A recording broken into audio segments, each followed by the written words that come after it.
विष्णु सदा शिवा, ब्रह्मा विष्णु सदा शिवा, हर हर हर हर महादेवा, हर हर हर हर महादेवा, ओम हर हर हर हर महादेवा, हर हर हर हर महादेवा। जय गुरु ओंकारा, जय जय सद्गुरु ओंकारा, जय गुरु ओंकारा, जय जय सद्गुरु ओंकारा।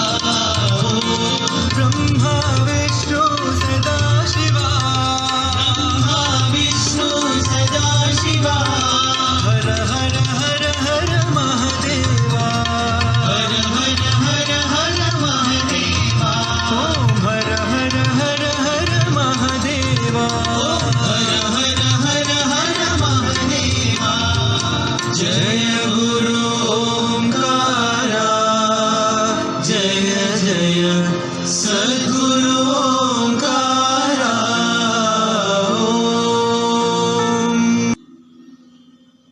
गुरु ब्रह्मा गुरु विष्णु गुरुदेवो महेश्वरः, गुरु साक्षात् परब्रह्मा तस्मै श्री गुरुवे नमः।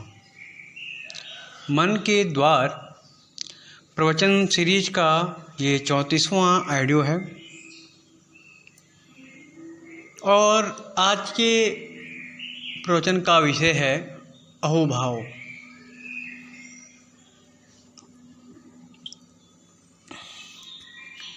एक साधक ने पूछा है अहोभाव क्या होता है, इसको करने का सही टाइमिंग क्या है और अहोभाव को कैसे करें, अहोभाव करके क्या मिलेगा।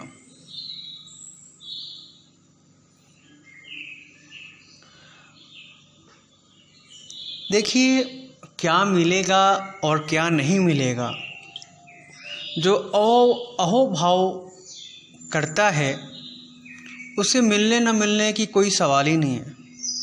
अहोभाव का मतलब ही होता है समर्पण।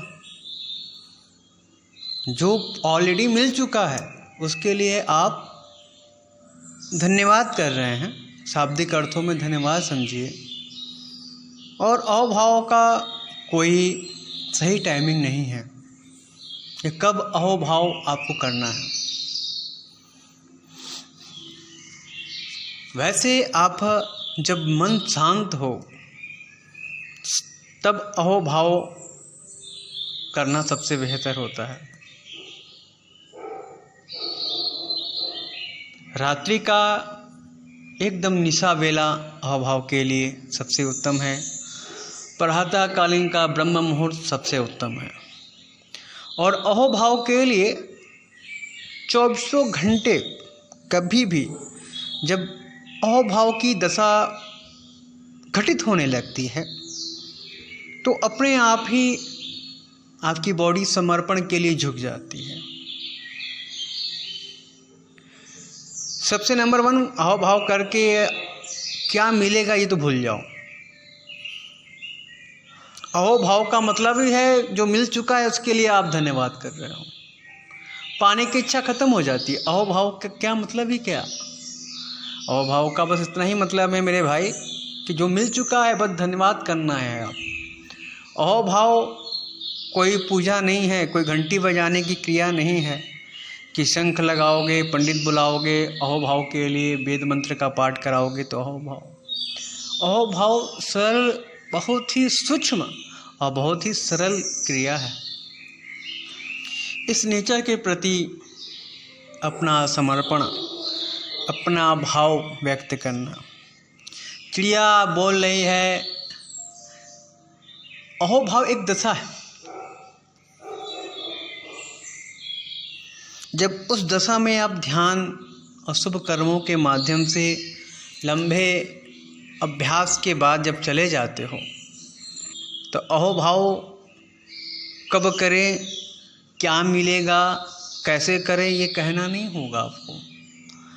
बस आप झुक जाओगे अपने आप ही, कहीं भी कोई मंदिर की आवश्यकता नहीं, कोई ध्यान केंद्र की आवश्यकता नहीं, कोई आश्रम की आवश्यकता नहीं। बस सड़क किनारे जब घटित होने लगेगा तब बस आप वहीं देश काल के हिसाब से एकांत खड़े होके वहीं से अहोभाव करना शुरू हो जाओगे।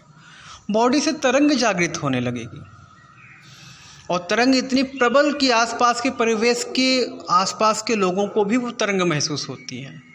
जब आप धन्यवाद करते हैं, हृदय से धन्यवाद करते हैं, वो धन्यवाद इतना प्रबल होता है कि सारी कायनात उसको ग्रहण करने के लिए रिसीवर का काम करने लगती है, उसको ग्रहण करने लगती है।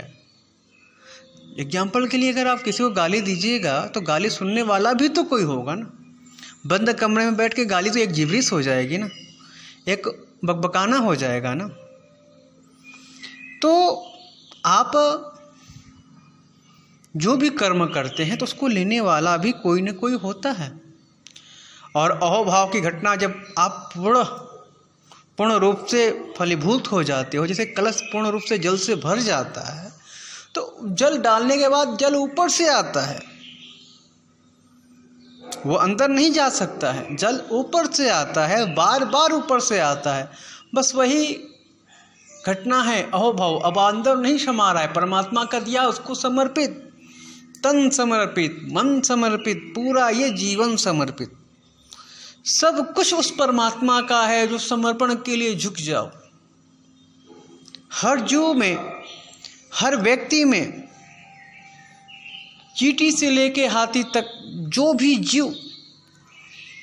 जीवों को साथ साथ ये प्राकृतिक, ये वायु, ये नदियाँ, ये चिड़िया, ये पंछी, ये पत्ते, ये हवाएं, ये सूर्य का ताप, चंद्रमा का शीतलता, पृथ्वी का बल, वायु का वेग, आसमान का चादर, सब खड़े हैं, इंतजार कर रहे हैं आपके अहोभाव का।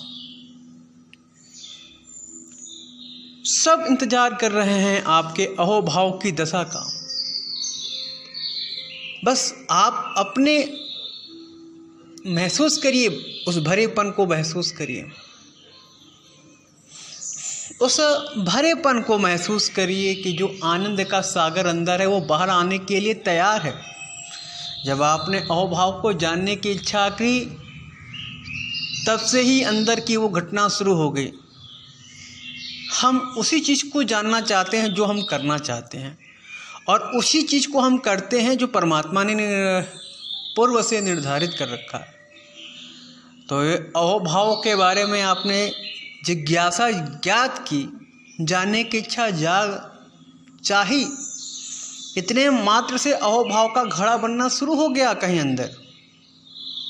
वो आज भरे, कल भरे, 1 साल में भरे या 10 साल में भरे, ये तो आपके कर्म बल पर निर्भर करता है कि आप कितना जल्दी भर जाते हो। बुराइयों से नहीं, अच्छाइयों से। और जब आप भर जाओगे तो आपकी बॉडी से तरंग उठने लगेगी, वो आनंद का झरना झरने लगेगा, वो प्रेम की सुगंध बॉडी से निकलने लगेगी। और हर व्यक्ति, वो आपका मित्र ही नहीं, आपके शत्रु का भी धन्यवाद बॉडी से निकलने लगेगा। अहोभाव, उसके कारण आपको दुख हुआ। अहोभाव उस हालात का जिसके कारण से आपको वैराग्यता की प्राप्ति भई। अहोभाव उस समाज का जिसके कारण से आप एकाकार होकर परमात्मा को अपना जीवन दे पाए। अहोभाव उस माता पिता का जिन्होंने आपको जन्म दिया। अहोभाव इस देश का जिस देश में आप रहते हो।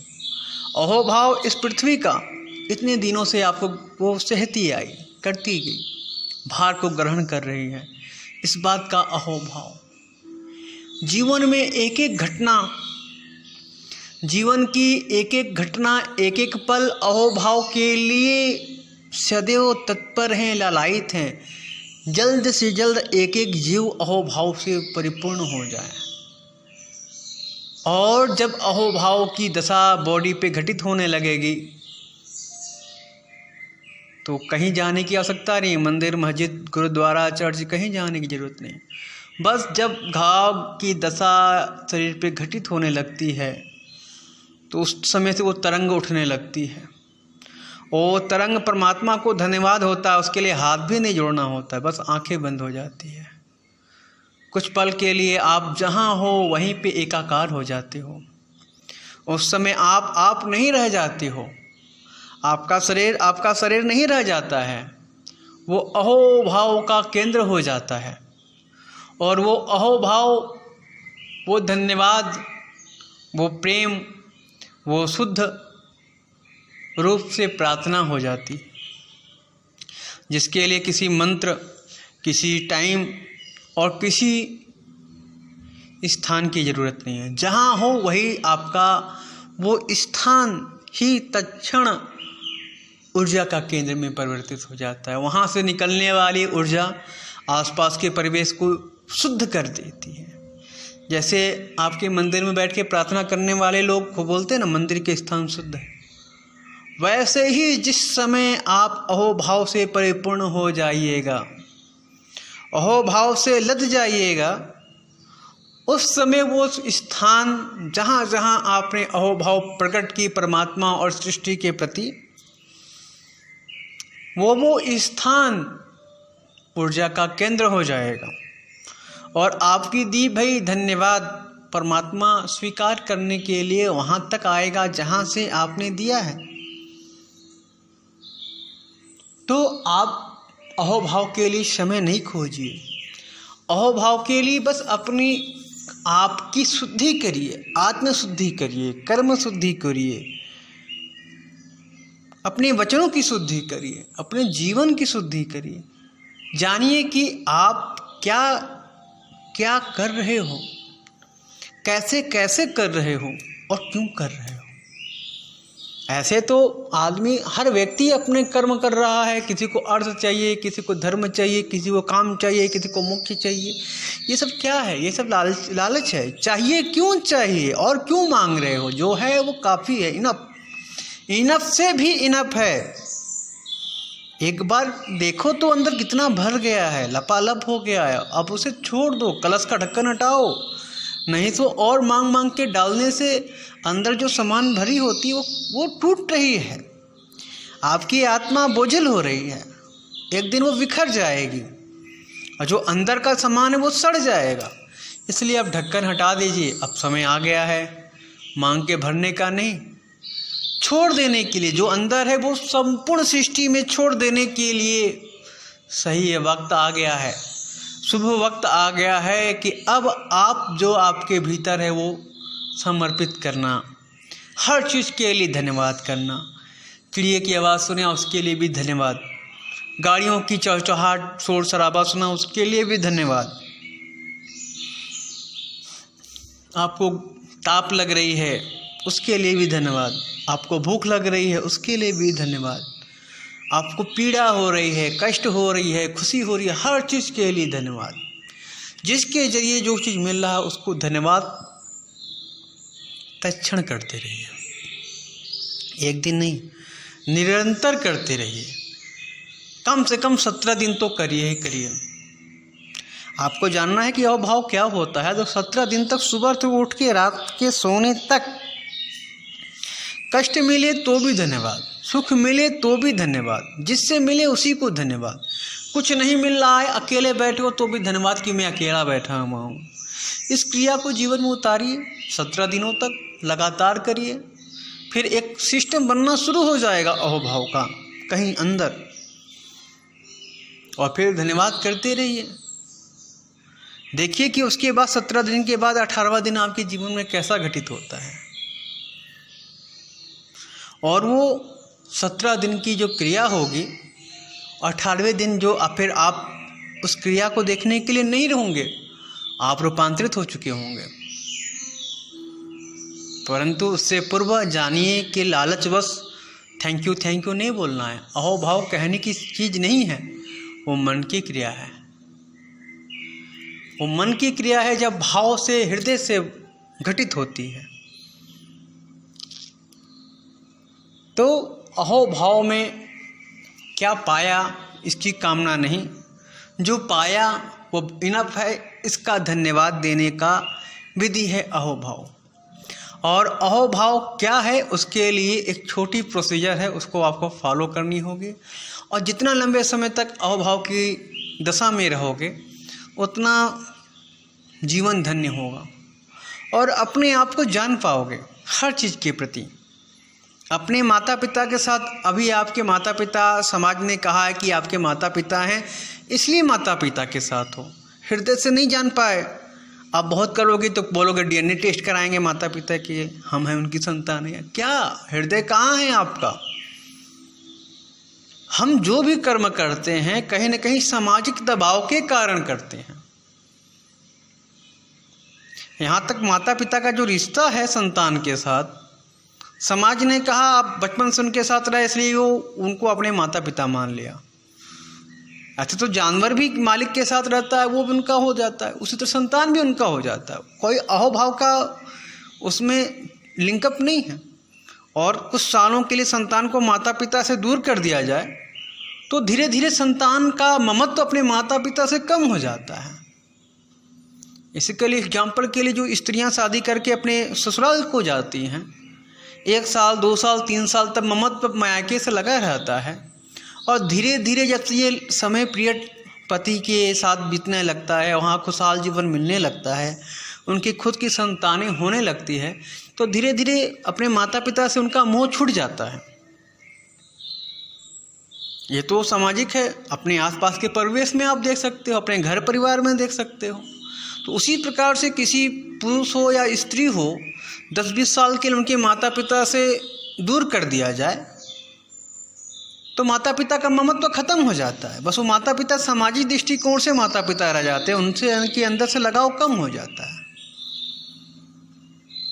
तो उसी प्रकार से अभी आप सामाजिक आपके माता पिता हैं, किससे पता चला? समाज में उनके घर में आपने जन्म लिया, उनके साथ रहते हो, परंतु जो हृदय का रिश्ता है, अहोभाव का रिश्ता है, कभी आपने थैंक्स किया, कभी धन्यवाद किया हो उनका? नहीं किया होगा, कर भी नहीं सकते हैं, क्योंकि वो हृदय में वो अहोभाव जागृत ही नहीं है ना। समाज क्यों विकृत होता जा रहा है? लोग बुजुर्गों को क्यों त्यागते चले जा रहे हैं? बुजुर्गों को त्यागना क्यों? कारण क्या? उनके द्वारा बनाया हुआ समाज में आप हो, उनके बनाए हुए घर में आप हो, उनके बनाए हुए संस्कार से आप चल रहे हो, फिर उनको क्यों त्याग रहे हो? कारण है कि अहोभाव नहीं है। किसी भी व्यक्ति को त्याग क्यों? त्यागने लायक जीवन में कुछ है ही नहीं। कुछ भी जीवन में ऐसी घटना नहीं है जिसका त्याग किया जा सके। पूरी सृष्टि तो अहोभाव से भरी भई है, पूरा ब्रह्मांड ललायित है अहोभाव के लिए है, और हम अपने माया में, मोह में, लालच में, वासना में अपने बनाए भए दुनिया को चलाना चाहते हैं। यही दुख का कारण है, यही समस्याओं का कारण है, यही मानसिक संताप का कारण है। हम अपनी दुनिया अपना खुद का करने में लग जाते हैं, और जब हम अपना खुद का करने में लग जाते हैं तो परमात्मा बस वहीं तो समझ लेता, अब तो ठीक, ये अपनी दुनिया खुद का क्रिएटर हो गया, क्या करना, बस घसते जाते हो, गधे के तरह घसते जाते हो, कोल्हू के बेल के जैसे गोल गोल गोल गोल। वही सुबह उठना, भाग के, खाना भी घर का नहीं खाया, भाग के ऑफिस गए, ऑफिस में गए, कभी दिन अच्छा गया, कभी दिन बुरा गया, कभी क्लाइंट से झगड़ा हुआ, कभी बॉस से झगड़ा हुआ, कभी बॉस ने आपको सुनाया, कभी आपने अपने जूनियर को सुनाया। ये बस चलता रहता है, ये मैकेनिकल है, ये मशीनी, जैसे घड़ी का चक्र चलता रहता है। फिर शाम को आना है घर, फिर वही बीवी बच्चे, वहीं से झगड़ा करना है आपको, वही मानसिक संताप, वही दुख, वही कर्ज, वही दरिद्रता। ये कब तक चलेगा जीवन में? और यही कुचक्र एक दिन इंसान को खत्म कर देता है। बहुत धन्यभागी है वो, आप बहुत धन्यभागी हैं कि आपके मन में ऐसी ऐसी बात उठी कि अहोभाव क्या होता है, कैसे करें और क्यों करें। इसमें बात बुराई नहीं है आपके, क्यों करें में कोई बुराई नहीं, हम जानेंगे ही नहीं तो हम करेंगे कैसे? आपने ये प्रश्न ही नहीं उठाया होता तो मैं बोलता कैसे? और आपके इस प्रश्न से कितने हजार लोगों के अहोभाव के प्रति जानकारी होगी। मैं तो हर बात का मैं आपका भी धन्यवाद करता हूँ। मैं आपका भी अहोभाव प्रकट करता हूँ कि आपने ये प्रश्न पूछा। तो परमात्मा की बनाए हुए सृष्टि में सब कुछ शुभ है, परंतु परमात्मा के नियम पे चलो, छोड़ दो, समर्पित कर दो अपने आप को उसको। वो खुद नचाएगा। जन्म से लेके मृत्यु तक वो आपको गोद में संभाले है। तो हम क्यों प्रयास करें? जल में निवास करने वाली मछली को भी वो भोजन देता है, हवा में नभचर में उड़ने वाले पंछियों को भी भोजन कर दे देता है, तरह तरह के जीव जो पृथ्वी में विचरण करते हैं उनको भी वो सहारा देता है, आश्रय देता है। बस मनुष्य मात्र एक ऐसा है जो अपने कर्म बल पे ट्रेटर बनना चाहता है। जिस दिन मनुष्य को समझ में आ जाएगा ट्रेटर वो है, कहीं ऊंचाई पे बैठा हुआ ही है, वही सब बैलेंस करता है, तब जाके मनुष्य अहोभाव प्रकट करने के लिए अपने आप को समर्पित कर पाता है। इस भाव दशा में आने के लिए थोड़ा सा क्रिया प्रक्रिया करनी होगी, तब समाज जान पाएगा कि अहोभाव होता क्या है। और हमारा अपना मानना है कि एक एक व्यक्ति, एक एक पर्सन एक दिन, एक पर्टिकुलर समय में बैठ के एक साथ अहोभाव प्रकट करे, सृष्टि के प्रति, परमात्मा के प्रति, देश के प्रति, अपने माता पिता के प्रति, तो वो स्थान, वो समय काल एक अद्भुत होगा। उस समय एक अद्भुत घटना घटेगी, एक अद्भुत ऊर्जा मंडल तैयार होगा जिसका वर्णन कहा नहीं जा सकता। मैं कामना करता हूँ कि जो लोग अहोभाव की दशा में हैं वो अहोभाव प्रकट करते रहें, सबके प्रति, शुभ के प्रति, अशुभ के प्रति, हर चीज़ों के प्रति। और जो नए मित्र तपस्या में हैं वो विधि पे सुनते रहें, ऑडियो पे बने रहें। परमात्मा जल्द से जल्द उनको भी अहोभाव के परम पवित्र दशा में ले जाए, ऐसी मेरी कामना है। आज के लिए इतना ही। धन्यवाद। विष्णु सदा